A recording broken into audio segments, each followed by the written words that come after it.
నమస్తే, నేను హారిక. రేవంత్ రెడ్డి జగన్ బాటలో నడుస్తున్నారని చెప్పి, అలాగే వాలంటీర్ వ్యవస్థని మన తెలంగాణలో తీసుకొచ్చే అవకాశం ఉంది అని చెప్పేసి ఈ మధ్య వార్తలు వింటున్నాం. దాని గురించి మనతో విశ్లేషించడానికి విశ్లేషకులు అలాగే సీనియర్ జర్నలిస్ట్ దాము బాలాజీ గారు ఉన్నారు. ఆయన అడిగి తెలుసుకుందాం. Hello sir. సార్, అది ఎలా అంటే వాలంటీర్ వ్యవస్థ తెలంగాణలో సక్సెస్ అవుతుంది అంటారా? అది రేవంత్ రెడ్డి జగన్ బాటలో నడవడాన్ని మనం ఎలా చూడొచ్చు అంటారు? అంటే జగన్ బాట అంటే ఏదైనా ఒక రాష్ట్రంలో సక్సెస్ఫుల్గా ఒక వ్యవస్థ ఉన్నప్పుడు అది ఎవరు పెట్టారనేది చూడకుండా దాన్ని రిప్లికేట్ చేయడం అనేది చాలామంది చేస్తుంటారు.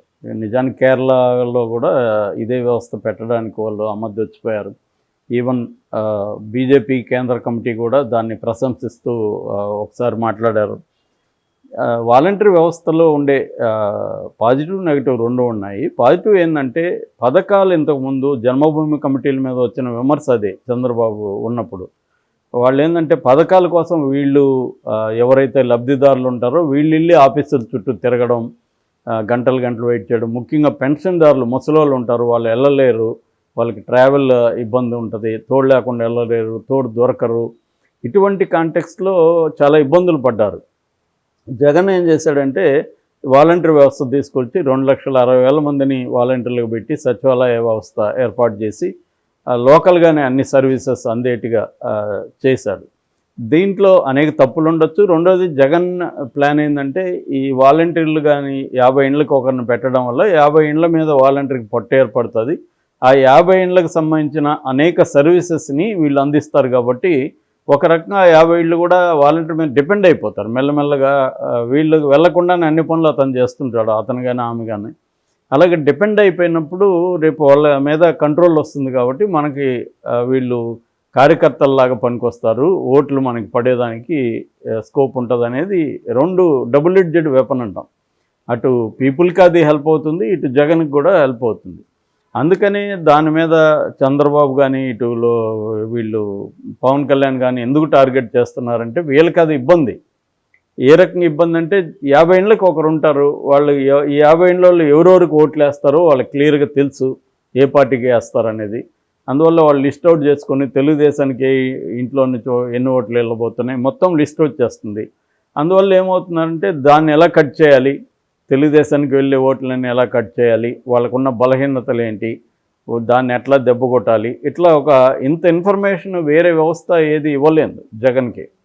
ఇప్పుడు చాలామంది ఏమన్నారు, మొన్న కూడా చంద్రబాబు కూడా ఏమన్నాడు, పంచాయతీరాజ్ వ్యవస్థ నీరుగార్చారు, స్థానిక స్వపరిపాలన అనేదాన్ని నీరుగార్చారు జగన్ అని. అది కరెక్టే. ఈవెన్ ఆయన నిమ్మగడ్డ కూడా సుప్రీంకోర్టులో కూడా పిటిషన్ వేశాడు దీని మీద, ఇది రాజ్యాంగ విరుద్ధము వాలంటీర్ల వ్యవస్థను పెట్టడం అని. కానీ పథకాలు అయితే అందరూ చెప్పేది ఏంటంటే పథకాలు అయితే వితౌట్ ఎనీ కరప్షన్. ఇంతకుముందు కరప్షన్ ఉండేది, వీళ్ళు వెళ్ళి తిరగాల్సి వచ్చేవాళ్ళు. ఇప్పుడు డైరెక్ట్గా ఇళ్ళకే వెళ్ళిపోతున్నాయి, పెన్షన్ కూడా ఇంటికే అందుతుంది. ఇప్పుడు మా మదర్ ఒకరే ఉంటారు ఊర్లో, తను మెయిన్గా డిపెండ్ అయ్యేది వాలంటీరే. వాలంటీర్ మీదనే ఆమె ఏది సర్టిఫికేట్ కావాలన్నా వాళ్ళు వెళ్ళి ఆ అబ్బాయి వెళ్ళి జిరాక్సులు తీసుకొచ్చి మళ్ళీ ఇస్తున్నాడు, ఎంఆర్ఓ ఆఫీస్కి తీసుకెళ్తున్నాడు. అదే కాకుండా పక్కన టౌన్, మాది పల్లె, పక్కన టౌన్కి వెళ్తాడు, ఈమెకేదో కావాలి మెడిసిన్ ఏదో, వాలంటీర్కి డబ్బులు ఇస్తే తెచ్చిస్తాడు, సో ఈమె ఏదో టిప్ ఇస్తుంది.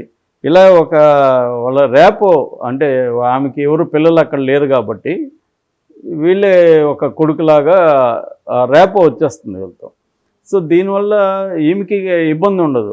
ఈమె వెళ్ళి ఇప్పుడు పోవాలంటే ఎవరిని ఆటో మాట్లాడాలి, తోడు ఉండాలి, ఇవన్నీ ఉండాలి. ఇవే వాసన లేకుండా అతను చేస్తున్నాడు. అట్లాగే కరోనా వచ్చినప్పుడు కూడా వీళ్ళు చాలా హెల్ప్ చేశారు. ఇంటింటికి వెళ్ళి టెస్టులు చేయడం, వాళ్ళు వేసుకోకపోయినా కూడా వేయించడం, ఇవన్నీ చేశారు. సో ఇలాగా అది కరోనా టైంలో బాగా ఉపయోగపడింది. ఇప్పుడు దాన్ని ఇక్కడ ఇతను రేవంత్ రెడ్డి పెట్టడం అనేది తెలంగాణ ప్రజలకి ఏం నష్టం లేదు దానివల్ల. కాకపోతే ఒకటి పవన్ కళ్యాణ్ చెప్పిన విషయం ఏంటంటే డేటా కలెక్ట్ చేసి వీళ్ళు అమ్ముతున్నారని. దాన్ని ప్రూవ్ చేయలేకపోయాడు పవన్ కళ్యాణ్, ఆరోపించాడు తప్ప నిజంగా నీకు అది కూడా ఏం చెప్పాడు, కేంద్ర నిఘా సంస్థలు చెప్పారు. కేంద్ర నిఘా సంస్థలు పవన్ కళ్యాణ్కి ఎందుకు చెప్తారనేది ఒక ప్రశ్న.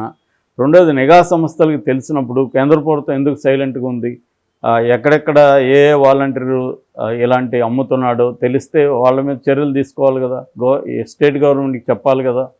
అదేమీ జరగలేదు. కాబట్టి ఇది ఓన్లీ ఆరోపణగా చేసినట్టుగానే కనబడుతుంది. ఎందుకంటే ప్రతి రాష్ట్రంలో కూడా ఎవ్రీ ఇయర్ 20 నుంచి 30,000 మంది మహిళలు అదృశ్యమవుతుంటారు. అయితే ఆ అదృశ్యమయ్యే వాళ్ళందరూ హ్యూమన్ ట్రాఫికింగ్లోకే వెళ్ళరు. ఒక అమ్మాయి లవ్ చేసి అబ్బాయి తెలితే కూడా దాన్ని కూడా మిస్సింగ్ కేసు కిందనే రాసుకుంటారు. అంతేగాని అది నిజంగా అమ్మాయిని తీసుకెళ్ళి అమ్మేసినట్టు కాదు. రెండోది, ఊరిలో ఒక 50 ఇండ్లల్లో ఒక వాలంటీర్ ఏదన్నా ఒక పని చేస్తుంటే ఆ 50 ఇండ్ల వాళ్ళకి తెలిసిపోతుందిగా, వాలంటీర్ తెలియకుండా చేయలేడు కదా. సో ఇప్పుడు మా ఇంట్లో వచ్చేదో అతను ఒక చెడ్డ పని చేశాడనుకో, పక్కింట్లో తెలియకుండా ఉండదు. ఎందుకంటే మా మదర్ ఉంటే అందరూ వచ్చి మాట్లాడి పోతూ ఉంటారు, చెప్పకుండా ఉంటారు. కాబట్టి వాలంటీర్ అంత రహస్యంగా చేసేది కష్టం. ఒకవేళ ఇన్ఫర్మేషన్ డేటా ఇవ్వచ్చు ఎవరికైనా ఇస్తే అంతవరకు చేయొచ్చు, కానీ అది లీక్ కాకుండా ఉండడం కూడా చాలా కష్టం. రెండోది, డీజీపీ పోలీస్ డిపార్ట్మెంట్ కూడా దీన్ని ఖండించింది, డేటా ఇష్యూ చేసింది. నేను కూడా దాని మీద ఒక వీడియో చేశాను గతంలో, ఏ రాష్ట్రంలో ఎంతమంది మిస్ అయ్యారని. సో అదొకటి. చంద్రబాబు ఇంకొక ఆరోపణ ఏం చేశారంటే వీళ్ళు పోయి తలుపు తడతారు లేడీస్ని, అంటే అది ఇంకా లేడీస్ని కూడా డెరగేటివ్గా మాట్లాడేది. అంటే ఒక అబ్బాయి వచ్చి తలుపు తడితే ఆ ఇంట్లో ఉండే స్త్రీలు వాడికి పడిపోతారు అన్నట్టుగా. సో ఇవంతా ఏంటంటే అసలే ఉండరా, వ్యక్తుల్లో మంచోళ్ళు చెడ్డోళ్ళు ఉంటారు. వాలంటీర్లు కూడా కొంతమంది నేరస్వభావం ఉండేవాళ్ళు ఉండొచ్చు, వాళ్ళు సెల్ఫిష్గా ట్రీట్ చేసేవాళ్ళు ఉంటారు. కానీ ఆ వ్యవస్థని మొత్తం మనం ఈ కారణంతో నెగెట్ చేయలేం. సో ఆ రకంగా ఇప్పుడు రేవంత్ రెడ్డి ఏంటంటే, ఈ రేవంత్ రెడ్డి కూడా ఎలా ఆలోచిస్తున్నాడంటే కొన్ని కొత్త సంస్కరణలు తీసుకురావద్దాము అనేది ఆయన ఆలోచిస్తున్నాడు. ఆయనకు కూడా మంచి పేరు తెచ్చుకోవాలని, తాను తన స్థానాన్ని సుస్థిరం చేసుకోవాలంటే, ప్రజల్లో తనకి సుస్థిరమైన స్థానం ఉంటే పార్టీ కూడా తనను మార్చదు, రైవల్స్ కూడా ఎవరు కూడా తనను తాకలేరు అనేది రేవంత్ రెడ్డికి ఉన్న క్లారిటీ.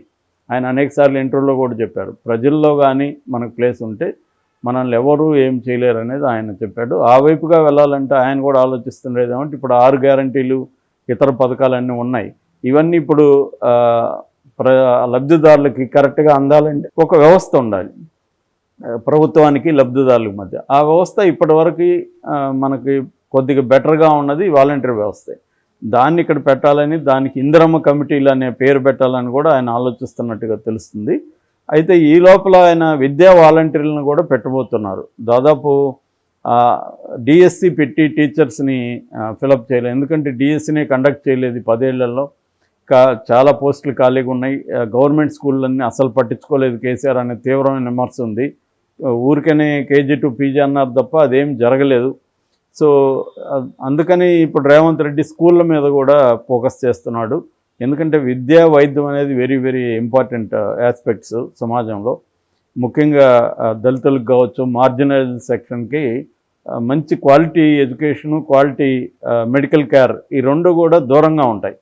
ఎందుకంటే వాళ్ళకి అఫోర్డబుల్ కాదు ఆ రెండు కూడా. ఆ రెండు కానీ కరెక్ట్గా ఎవరు చేయగలిగినా వాళ్ళ ప్లేస్ సుస్థిరంగా ఉంటుంది. ఇప్పుడు ఆ రకంగా ఈయన దాదాపు ఒక 5,750 మంది విద్యా వాలంటీర్లని నియమిస్తబోతున్నాడని చెప్తున్నారు. ఎందుకంటే ఇప్పుడు టీచర్స్ రిక్రూట్మెంట్ లేట్ అవుతుంది, 7-8 నెలలు మినిమం పడుతుంది డిఎస్సి పెట్టి వాళ్ళ వచ్చేసరికి. ఈ లోపల స్కూళ్ళల్లో టీచర్లు లేకుండా ఉన్నారు కాబట్టి విద్యా వాలంటీర్లని ఉపయోగించుకొని వాళ్ళే టీచ్ చేస్తారన్నమాట టీచర్లు వచ్చేవరకు. అటువంటి కూడా ఆయన చేస్తున్నాడు. ఈ లోపల ఇంకోటి కూడా ఆయన చేసేది ఏంటంటే కేసీఆర్ బ్రాండ్ని తొలగించే పని కూడా చేస్తున్నాడు. ఎందుకంటే ఇప్పటివరకు తెలంగాణ అంటే కేసీఆర్ అంటే తెలంగాణ కైండ్ ఆఫ్ వచ్చేసింది కాబట్టి దాన్ని ఇప్పుడు తొలగించాలని ప్రతి పథకంలో ఎక్కడెక్కడ కేసీఆర్ ఫోటో ఉంది, ఎక్కడెక్కడ కేసీఆర్ పేరు ఉంది, అవన్నీ కూడా కేసీఆర్ కిట్ ఉంది, కేసీఆర్ అమ్మఒడి వాహనాలు ఉన్నాయి, కేసీఆర్ కంటి వెలుగు ఉంది, ఇలాంటివి చాలా ఉన్నాయి కేసీఆర్. అవన్నీ కూడా తీసేసే క్రమంలో కూడా ఉన్నాడు రేవంత్ రెడ్డి. అంటే కేసీఆర్ ఇమేజ్ని పక్కన పెట్టి రేవంత్ రెడ్డి ఇమేజ్ని ఎలా ముందుకు తీసుకెళ్ళాలి. ఎందుకంటే రేవంత్ రెడ్డికి కేసీఆర్కి ఉన్న అబ్సల్యూట్ ఫ్రీడమ్ లేదు పార్టీలో. అతనికి కాంగ్రెస్ హైకమాండ్ ఉంటుంది, ఇతర గ్రూపులు ఉంటాయి, అన్నిటినీ సమన్వయం చేసుకుంటూ వెళ్ళాలి. ఎందుకంటే రీజనల్ పార్టీ లీడర్స్కు ఉన్న కంట్రోల్ కానీ వెసులుబాటు కానీ రేవంత్ రెడ్డికి ఉండవు. అందువల్ల రేవంత్ రెడ్డి చాలా జాగ్రత్తగా తెలివిగా వ్యవహరిస్తున్నట్టు కనబడుతుంది. ముందు ప్రత్యర్థిని విజిబిలిటీని తగ్గించేసి తన విజిబిలిటీని జాగ్రత్తగా మెల్లగా కన్స్ట్రక్ట్ చేసుకుంటూ రావాలి. దాన్ని ఇందిరమ్మ పేరే వాడుకుంటూ ఇటు సోనియమ్మ, రాహుల్ గాంధీ వీళ్ళ పేర్లే వాడుతుంటారు, కానీ జనంలో మాత్రం రేవంత్ రెడ్డి అనేది వస్తుంది. ఎందుకంటే రేవంత్ రెడ్డికి ఒక మంచి ప్రైవేట్ సైన్యం ఉంది, ఒక మంచి సోషల్ నెట్వర్క్ ఉంది. వీళ్ళంతా రేవంత్ రెడ్డి పేర్లని ఎట్లా తీసుకెళ్లాలో ఆ ప్లాన్ చేస్తున్నారు. ఏదేమైనా వాలంటరీ వ్యవస్థను ఇక్కడ పెట్టడం అయితే ప్రజలకి, లబ్ధిదారులకి అయితే మంచిది అనేది చాలామంది అనుకుంటున్నారు. Okay sir, thank you. Thank you.